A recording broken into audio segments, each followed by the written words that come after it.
My friends gathered here today on this campus, would you please join me in welcoming and thanking our President of the United States, Joseph R. Biden.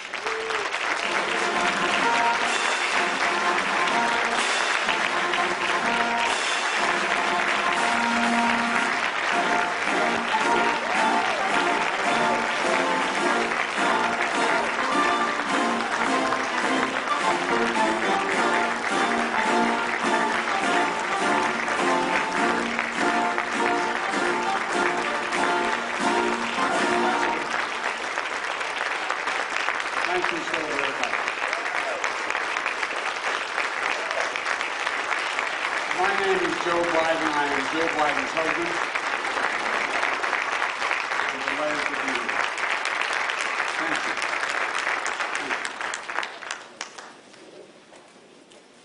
you. It is truly, it's not hyperbole to suggest. It's a great honor to be here, a genuine honor.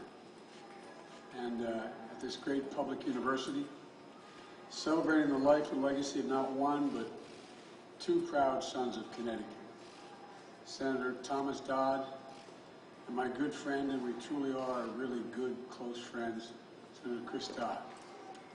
Chris and I have known each other for a long time, but if you'll excuse the point of personal privilege, as we used to say in the Senate, I saw up close how he fought for human rights and human dignity in the Senate.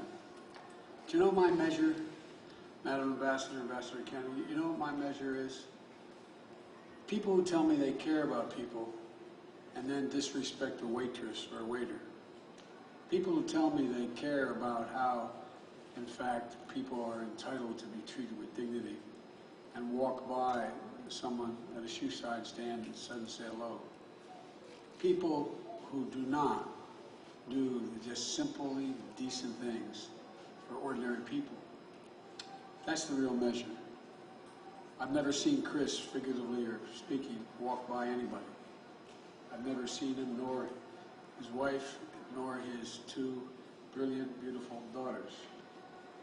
I remember the passion and eloquence that you brought to the floor, Chris, whether you were fighting for American families or serving as the Senate leader, leading voice on engagement with Latin America and the Caribbean.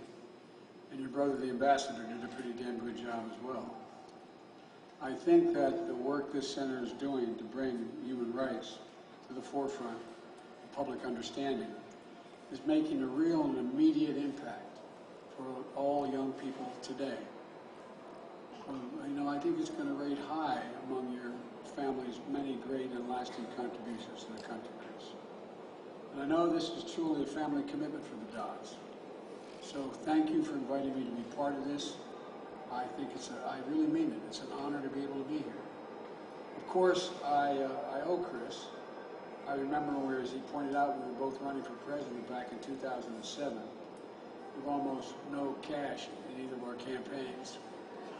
You let me hop a ride with you in a twin-engine prop plane, true story, from our Senate vote in D.C. to a Democratic debate in New Hampshire. We were on our way to the debate one other time, but the whole way up, we just laughed and told stories before we were debating one. And then the next day, to get back to the Senate to vote, we had to flag down a young, remember this? To flag down a young senator named Barack Obama to get to even open the airport. God's truth. Remember that, Chris? Here, he'd just been there 2 years. He was on my Foreign Relations Committee. I was chairman. I said, can you get the airport open for us? I used to kid Barack. I couldn't understand why he so soundly defeated me in that primary. And then I realized when he'd be introduced by the voice of God. I get introduced by Johnny Scanafrani. So it took a while for me to figure all this out. Luckily, Chris, I got to travel on a much nicer plane these days. And,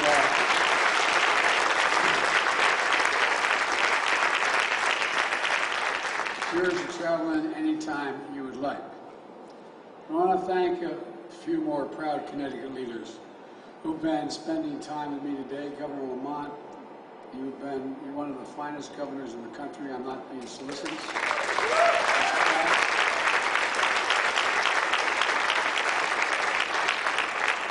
Seated only by your wife. And Senator Blumenthal, I mentioned earlier today, I apologize for repeating this, but my son, Beau Biden, who's the one that should be standing here talking to you. My son, Beau Biden, was the Attorney General of the state of Delaware. One of the people he went to and sought advice from, for real, was then Attorney General Blumenthal.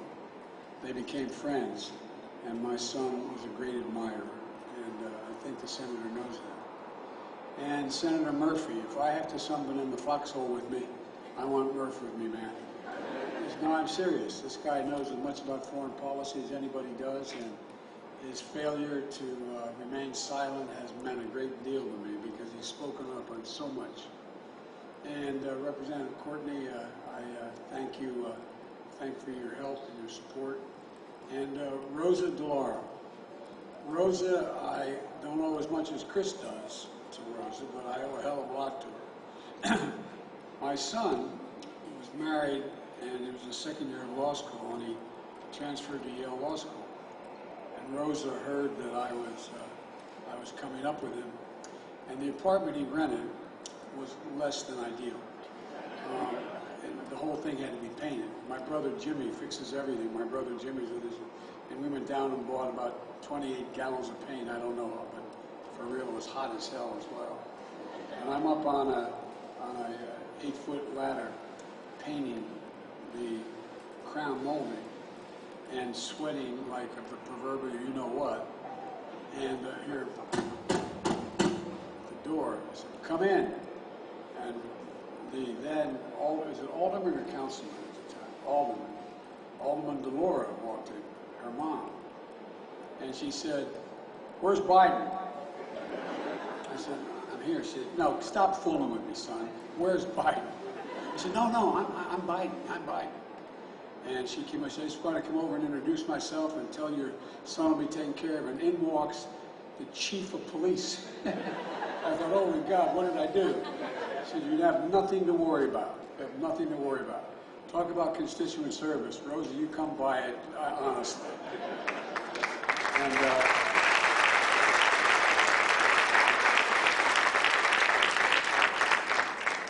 And Rosa, we've all, and I'm not being solicitous again, using that word twice now, we've all learned a great deal from you. I thank you for your long-standing dedication to relating to the well-being of children and families, and for championing and expanding the child tax credit, which is a gigantic middle-class tax cut for working families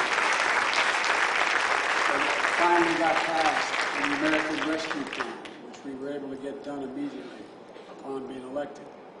And Rosa will not tell you, but she's the first person I called to ask for her help as to how I should do this. And that put money in the pockets of families all across this country, even as we speak. It's how we're going to cut child poverty in this country. And we've already cut it nearly in half. And none of us should lose sight of what it meant to American families when we think about our mission to defend human rights and dignity at home and around the world. 26 years ago today, another United States Senator, United States President, who I just spoke to, Chris, literally an hour and a half ago, Bill Clinton, he sends his best, by the way, visited this university to dedicate the Thomas J. Dodd Research Center, a library and archives of papers that amount to the incredible first draft of history. And let me say, they're all thinking about President Clinton today as he's sending him his good wishes of speedy recovery. He's always been a comeback kid. He's getting out of the hospital. Everything's going well. But he wanted to send his best. As a young lawyer, Tom Dodd had already built a record of fighting hatred by prosecuting the KKK in the South. But when in 1945 he left behind his beloved Grace and his 5 young children, a young Christopher, just 14 months old at the time, to travel to the bombed-out cities of Europe to document the shocking atrocities still fresh in their horror. To question and cross-examine some of history's most notorious villains. That's not hyperbole. Some of history's most notorious villains. And to expose beyond question the depravity and the crimes against humanity that the Nazi regime committed. Tom Dodd dedicated his intellect and his moral passion and his resolute sense of right and wrong to making the Nuremberg war crimes trial a testament to justice. And that's what it was, a testament to justice. Nothing like it ever happened before. And all the while, he was writing letters to his grace, lamenting their separation, but recognizing the momentous weight of history that rested on his shoulders. And Chris, I came up with the same sentence from your book. Someday, he wrote, will be recognized as a great landmark in the struggle of mankind for peace. Never before has such a record been written, and men will read it for 1,000 years in amazement and wonder how it ever happened. When President Clinton spoke at this first dedication, he ended on a poignant reminder. He said, and I quote, "The road to tyranny, we must never forget, begins with the destruction of truth." The road to tyranny begins with the destruction of truth. In my view, that was the lesson at the heart of the Nuremberg trials. Finding truth, documenting it, so it could never be denied. In court, Tom Dodd built a case fact by fact, using the Nazis' own meticulous records of crimes and shocking human evidence to pin down Nazi leaders who tried to deny their complicity and feign ignorance. And even more important, it denied the entire German policy the ability to feign ignorance. To deal with the past, you must face the truth. Whether it's Dachau, Buchenwald, Auschwitz, or other camps, millions of Jews rounded up, along with members of other minority groups, thrown into camps, abused, used as forced labor, medical experimentation. 6 million Jews murdered, including so many who met their ultimate fate in the gas chamber. He made sure no one could deny their own eyes and what they saw. He preserved the truth, ugly and as traumatic as it was, for all of history, so that the horrors of the Holocaust could never be diminished or denied, and evil that we still have to guard against to this day has to be watched. Chris, as you heard me say many times before, because you got to meet my dad. My dad was a well-read, high school educated fellow whose greatest regret was he never went to college. But he cared deeply about human dignity. Our dinner table, my dad was what many would call a righteous Christian. He happened to be a Catholic. He was a righteous Christian. And growing up, my dad would come home for dinner before we went back to close the business he managed. And the dinner table was the place we sat down to have conversation and incidentally eat. I'm serious. My dad used to talk about, as a student of the Holocaust, what a tragedy it was that we didn't bomb the railroad tracks toward the end of the war. How wrong it was that we turned away the St. Louis, a ship full of Jewish refugees from Europe. He believed passionately the only way we can make real the promise of never again was to keep reminding ourselves of what had happened and how so many people otherwise thought themselves decent people rationalized that it really wasn't happening. We didn't know what was going on. because they weren't turning on the gas valve, they had no responsibility. That's why, we'll again excuse the point of personal privilege, when each of my children, and now my grandchildren, turn the age of 15, the first thing I've done, my word as a Biden, is put them on an aircraft and fly to Dachau, one at a time, at age 15. Work sets you free as you go through the entrance.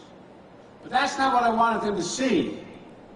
I wanted them to see the lovely homes that were right up against the fence line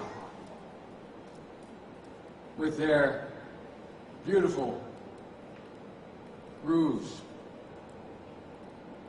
People living in there rationalized that it's not me. I'm not doing this. And I don't know really what's going on in there. I wanted them to see the ability of the human mind to rationalize cannot be underestimated. I would say parenthetically, the reason why Germany has been able to turn it around unlike other countries is because they faced it head on, acknowledged. So let me say it again. Nuremberg was unlike anything that ever came before. It was not about vengeance. It was about accountability. For only acknowledging the truth can we prevent the repetition of atrocities which are happening now in other parts of the world. It elevated our conception, as Chris said, of the rule of law. It set a marker for the future of justice, uplifted the importance of human rights in international affairs. We see it in the Nuremberg tribunals, the blueprint we see in those tribunals, the blueprint for future United Nations tribunals that would help deliver justice after atrocities committed in Rwanda, the former Yugoslavia. We see it in the values championed at Nuremberg, in the antecedents of the Universal Declaration of Human Rights, and the foundation of a rules-based international order, built out of the wreckage of two wars, world wars, not just to prevent us from destroying ourselves, but to actively build a better future. We see in the passion of a young prosecutor the commitment to prioritizing the human impacts of policies. The commitment carried through in his son's career of public service by all the students of this institute who have been inspired by the example. We need you. We need you badly. And as we look around the world today, we see human rights and democratic principles increasingly under assault. We feel the same charge of history upon our own shoulders to act. We have fewer democracies in the world today than we did 15 years ago. Fewer. Not more, fewer.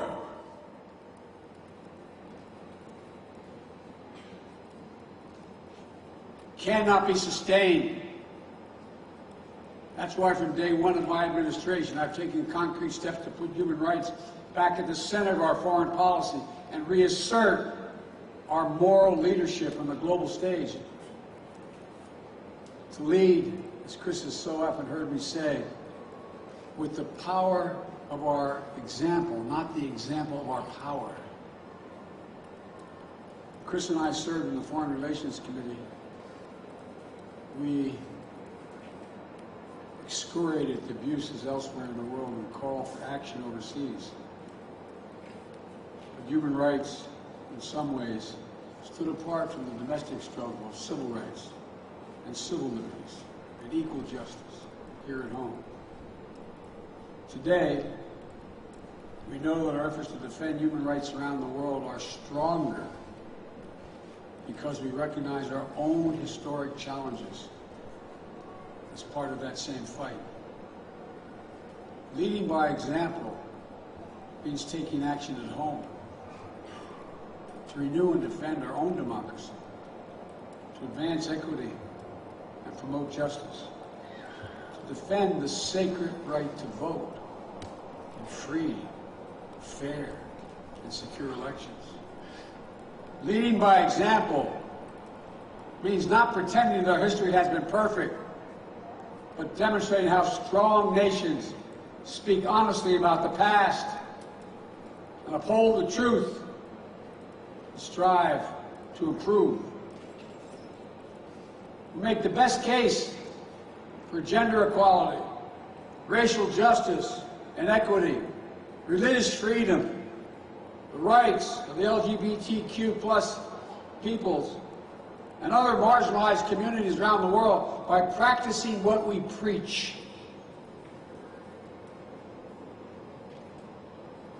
The first 10 minutes I was in office, I ended the Muslim ban, advancing racial equity through the federal government, overturning the ban on transgender individuals serving openly in the United States military, establishing the White House Gender Policy Council, demonstrating that our commitment to human rights begins at home, is among the most powerful and persuasive tools in our foreign policy kit. And as we defend human rights beyond our shores, we're more effective when we work together, allies and partners in our shared values. America as a nation is unique in all history, not because we're inherently better, because the basis upon which we're organized. Virtually every other nation is organized based on ethnicity, religion, geography, color. We're unique in all the world. We're based on one guiding principle. We hold these truths to be self-evident, that all men and women are created equal, endowed by their Creator with certain inalienable rights, including life, liberty, and the pursuit of happiness. We have never lived up to it. We've never, until very recently, walked away from it. ARC has always bent closer and closer to justice and inclusion. The moment we stop, the moment we rest, is the moment that our influence diminishes. So we're re-engaging multilaterally and rallying the world to advance universal human rights and fundamental freedoms, to prove that democracies can still deliver in an age of fast-moving, cross-cutting challenges. We have rejoined the UN Human Rights Council, which we walked away from. The United States of America last night didn't want to be part. I mean, just yesterday, we won an election. It's a new 3-year term that begins in January in that committee. We had to fight to get back on it, because the world wondered, do we mean it still?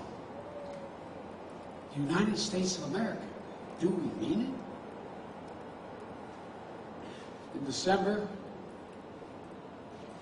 the United States will host a virtual summit, a summit of democracies, to bring together world leaders to make concrete commitments to defend democratic values, and push back against advancing authoritarianism. Not war, but important words. We can't return to a world where might is right and strong nations abuse weak or oppress individual rights with impunity. Nuremberg forced us to look closely at the evil of humankind and what we're capable of perpetrating. To see mass atrocities, crimes against humanity, do not happen by accident. They don't happen by accident. The result of choices. Choices made by individual human beings and world leaders. And sadly, when we look around the world today, we cannot say that the specter of atrocity is behind us. We see today the patterns, the choices playing out around the world, even as we speak. The oppression and use of forced labor of the Uyghurs in Xinjiang. Treatment of the Rohingya by the military junta in Burma. The rampant abuses, including the use of starvation and sexual violence to terrorize civilian populations in northern Ethiopia. Whenever we hear that kind of poisonous hatred, where we ever see our fellow human beings being dehumanized, doesn't mean we go to war, but we must speak out. Silence, as my dad would remind me, silence is complicity. Silence is complicity. That's what Nuremberg said. Your silence is complicity.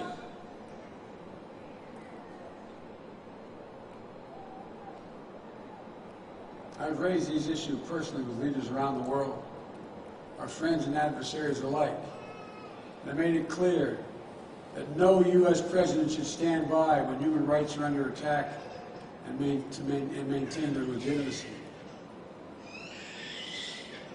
Those who we are, that's who we are as Americans. It's part of our DNA. We've fought, we've marched, we've sacrificed to ensure the rights are not reserved to just the wealthy or the powerful. They're God-given inheritance of every person on this planet by virtue of our shared humanity. As I said to a Supreme Court justice who I disagreed with in the hearing, we have a different form. You think I have my rights because the Constitution granted to me. I possess my rights because I was born.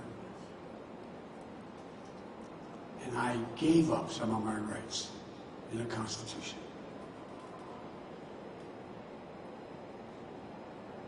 That's the radical idea at the core of the founding of our nation. As I said, that all men and women are created equal. We really are endowed by a Creator with certain inalienable rights. And those rights don't flow from the power of the government. These rights exist for every individual, period. Period. It's the job of government to protect them, to uphold them equally for all people. We've never, as I said, fully lived up to that animating American ideal, but we've never turned our backs on it. In all the years since our founding, that idea has been our nation's steady North Star, drawing us back on course. The constant struggle to live up to our highest domestic democratic principles, to self-correct, has made us a beacon of hope for the rest of the world. It's also made us strong, resilient, innovative, dynamic.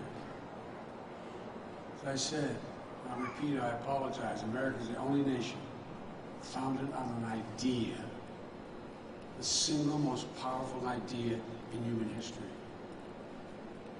It sparked our revolution, it helped ignite the wave of change around the world, the successive generations have built on, expanding our understanding and extending protections to ever wider circle. We must never forget just how fragile the principle of universal human rights still is, how easily bruised, often sacrificed in human battles for power and personal enrichment. In an age of increasing misinformation and disinformation, we must not grow complacent in our defense of the democratic values that have been a firm foundation for an era of peace and prosperity, unprecedented in human history. Attacks on truth are still the harbinger of tyranny.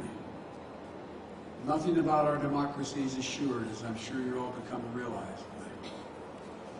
Nothing about our freedom is guaranteed. We have to work for it. In those letters from Tom Dodd to his dear wife Grace, reflecting his service at Nuremberg, he wrote, Sometimes a man knows his duty so clearly, so surely, he cannot hesitate, and he dare not refuse it. Tom Dodd lived a life with a clarity of purpose.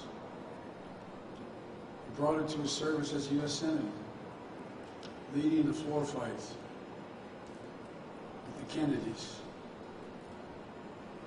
on civil rights legislation in the 60s, advocating for gun safety in a state that was a major gun manufacturer, legislation that was ahead of its time, fighting always for human rights and democracy against the forces of oppression and injustice.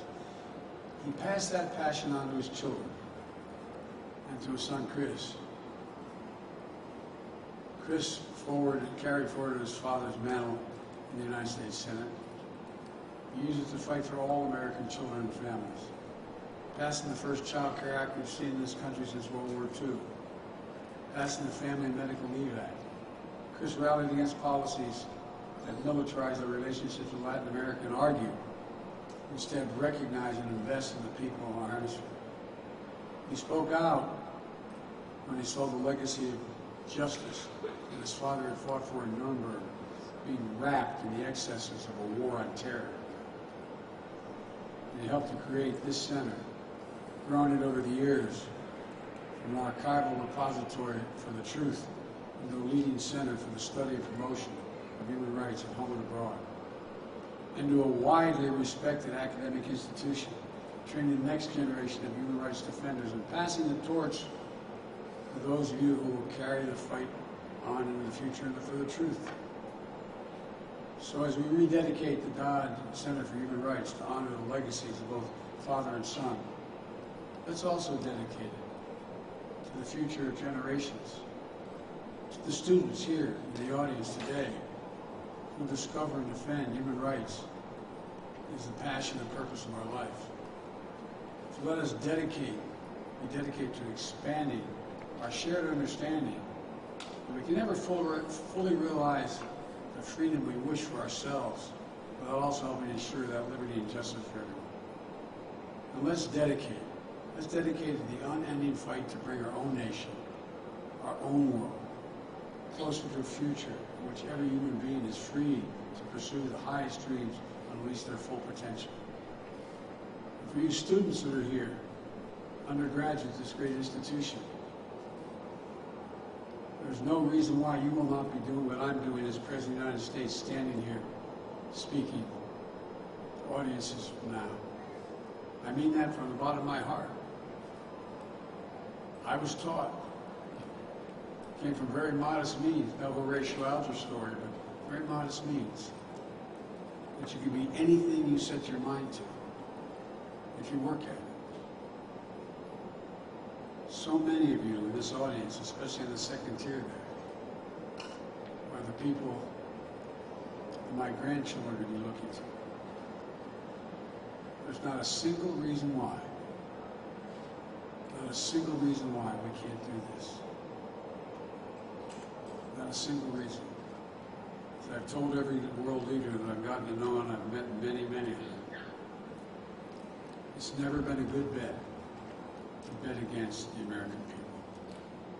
God bless you all, and may God protect our troops. Thank you.